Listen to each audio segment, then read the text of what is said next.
મિત્રો નમસ્કાર, હું ડૉક્ટર મહેશભાઈ તળાવિયા આયુર્વેદ અમૃતમ યુટ્યુબ ચેનલમાં આપનું ખૂબ ખૂબ સ્વાગત કરું છું. મિત્રો, આજના સમયની અંદર શ્રેષ્ઠમાં શ્રેષ્ઠ વાત હોય તો એ છે કે જીવન પર્યંત આપણે આપણા ઉદરને એટલે કે કોઠાને શુદ્ધ રાખવું. હવે આ બાબત એવી છે કે આપણે હંમેશને માટે ગોળો સાફ કર્યા પછી જ પાણી ભરીએ છીએ. તો પેટમાં પણ કંઈક એવું જ છે. પેટને શુદ્ધ કર્યા સિવાય ખોરાક પણ ખવાતો નથી. તો પેટની શુદ્ધિ કઈ રીતે થાય? પેટની અંદર ઘણી બધી અશુદ્ધિઓ રહેલી છે. પેટમાં 8 ભાગ રહેલા છે. કુદરતે જે કઈ પેટના વિભાગ જુદા જુદા રચ્યા છે એ મોટામાં મોટી કુદરતની દેન છે. અને એ પ્રમાણે જ્યારે ઉદરથી માંડી અને પક્વાશય સુધીના જે કંઈ ભાગ છે એ ભાગને શુદ્ધ રાખવા એ હિતાવ છે. કારણ કે દરેકે દરેક રોગ એ ઉદરમાંથી જ ઉત્પન્ન થાય છે એમ આચાર્યોનું માનવું છે. પ્રાચીન આચાર્યએ કેટલી બધી શોધખોળ કરી અને આ બાબત સમાજ મૂકી છે.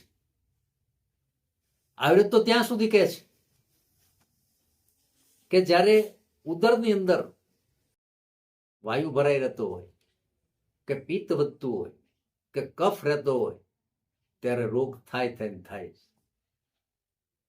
પરંતુ આ જે ઉદર છે, જે કોષ્ઠ છે, એની અંદર અશુદ્ધિઓ પણ એટલી જ આવે છે. કારણ કે આપણે જાત જાતના ખોરાક ખાઈએ છીએ અને પાણી પણ એટલું જ પીવે છે. કોઈ અશુદ્ધ પાણી પીવે છે, કોઈ શુદ્ધ પાણી પીવે છે, કોઈ કાચું પાણી પીવે છે, કોઈ પાકું પાણી પીવે છે, એટલે ગરમ કરીને પીવે છે. પરંતુ ક્ષારયુક્ત પાણી એ શરીરને નડે છે. બીજા નંબરની અંદર આપણે શ્રમની પદ્ધતિ ભૂલી ગયા છીએ. એક ઠેકાણેથી માત્ર 200 મીટર હોય કે 200 ફૂટ હોય તો બાઇકનો ઉપયોગ કરીએ છીએ, ફોર વ્હીલનો ઉપયોગ કરીએ છીએ, જે સદંતર ખોટું છે. તો કોઠાને શુદ્ધ રાખવા માટે એક તો જેને ચાલવું ખૂબ જરૂરી છે. સવાર સાંજ નિયમિત જે વ્યક્તિ ચાલે છે એને ઉદર સ્થિત રોગો થતા નથી. અને આયુર્વેદની દ્રષ્ટિએ આપણે જોઈએ તો આયુર્વેદની અંદર 2 દ્રવ્યો એવા સરસ મજાના લખ્યા છે કે જે તે તમારા કોઠાને શુદ્ધ રાખે છે. તો એવું એક દ્રવ્ય છે એ આદુ છે. મિત્રો, કહેવત છે કે બકરી આદુ ખાતા શીખી. એટલે કે આદુ ખાધા પછી બકરી ઠેકડા ખૂબ મારે, કારણ કે એનો ખોરાક છે ને વ્યવસ્થિત રીતે પાચન થઈ. આ તો એક કહેવત છે. પરંતુ માણસ જ્યારે આદુનો ઉપયોગ કરે છે ત્યારે જો વ્યવસ્થિત રીતે આદુનો સેવન કરવામાં આવે તો જીવન પર્યંત સુધી ઉદરના કોઈ રોગ થતા નથી. અને ઉદરના રોગ થતા નથી એટલે મસ્તિષ્કથી માંડી અને પગ સુધીના કોઈ રોગ થતા નથી. આદુ ઘણા બધા સ્વરૂપે લેવાય છે. રસ સ્વરૂપે પણ લેવાય છે. આદુનો પાક પણ બનાવવામાં આવે છે.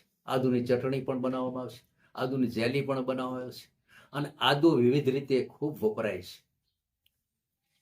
ઘણા લોકો એ આયુર્વેદના નિયમ પ્રમાણે આદુ લેતા હોય છે. જમતા પહેલા સિંધવ થોડું નાખી અને 5 થી 10 ગ્રામ જેટલું આદુ એ ચાવી જાય છે. ત્યાર પછી જ એ ખોરાક લે છે તો ખોરાકનું વ્યવસ્થિત પાચન થાય છે. અને ખોરાક વ્યવસ્થિત પાચન થયા પછી જ્યારે ભોજન લેવામાં આવે છે, જ્યારે બધું કામ કરવામાં આવે છે ત્યારે ખોરાકને વધારે પડતો શ્રમ કરવો પડતો નથી ખાધા પછી. તો આ જે બાબત છે આદુની, આદુ એક તો ભૂખ લગાડે છે. અન્નનળીથી માંડી અને પક્વાશય સુધી તમામ અંગોને સાફ કરે છે. સ્રોતસમાંથી દોષોને કાઢી અને બહાર ફેંકી દે છે. એનું બીજું સ્વરૂપ છે સૂંઠ કહેવામાં આવે છે, જે સૂકવીને લેવામાં આવે છે. એ પણ એટલું જ મહાઔષધ છે. આપણે ઘણી વખત કીધું છે કે મહૌષધિ જે હોય તો એ માત્ર ને માત્ર સૂંઠ છે. એ પછી ક્યારેક વાત કરીશું. અને બીજું છે એ સારામાં સારું દ્રવ્ય છે ગરમાળો. મિત્રો, ગરમાળો ખાલી રેચક નથી, ગરમાળો છે એનો ગોળ બનાવવામાં આવે છે. થોડીક વિધિ છે એ આકરી છે. કંપનીઓ ઘણી બધી બનાવે છે, બનાવતી નથી પણ. પરંતુ ગરમાળાનું જો સેવન કરવામાં આવે, ગરમાળાનો ગોળ એક વિડીયો મૂકેલો છે, એની અંદર ગરમાળાનો ગોળ કઈ રીતે બનાવવો એ પણ લખેલું છે.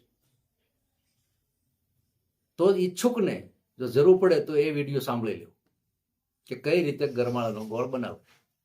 ગરમાળાનો ગોળ એ વૃદ્ધો માટે ખૂબ સારો છે. કોઈ પણ જાતનું નુકસાન થયા વગર એ પેટને સાફ રાખે છે હંમેશના માટે.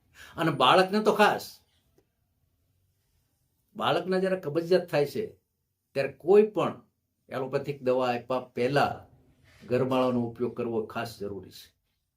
કારણ કે ગરમાળો કોઈ વિક્રિયા કરતો નથી અને આંતરની પેરાસ્ટાલ્સિસની ક્રિયાને વધારી દે છે. એ કુદરતી રીત તો પેટ સાફ થઈ જાય છે. વૃદ્ધોને માટે પણ એવું છે, કારણ કે વૃદ્ધોનું જીવન એ બાળક જેવું હોય છે. તો આ અવસ્થાની અંદર એને ગરમાળો આપવો એ ખૂબ સારો છે. ગરમાળોનો વિવિધ રીતે ઉપયોગ થાય છે. એની સીંગો આવે છે, આગળ મેં કીધું એમ વિડીયો વાંચી લેવો. પરંતુ આ બે ઔષધો જે છે એ ઘરમાં અચૂક રાખવા. આદુ તો બધા વાપરે છે, પરંતુ ગરમાળો છે એની સીંગો પાકે ત્યારે લઈ અને વ્યવસ્થિત રીતે ગોળ બનાવી અને ઘરમાં રાખવાનો, જરૂર પડે ત્યારે વાપરવો. તો આ થઈ કોઠાને શુદ્ધ રાખવાની વાત. ઓમ શાંતિ, જય ધન્યવાદ.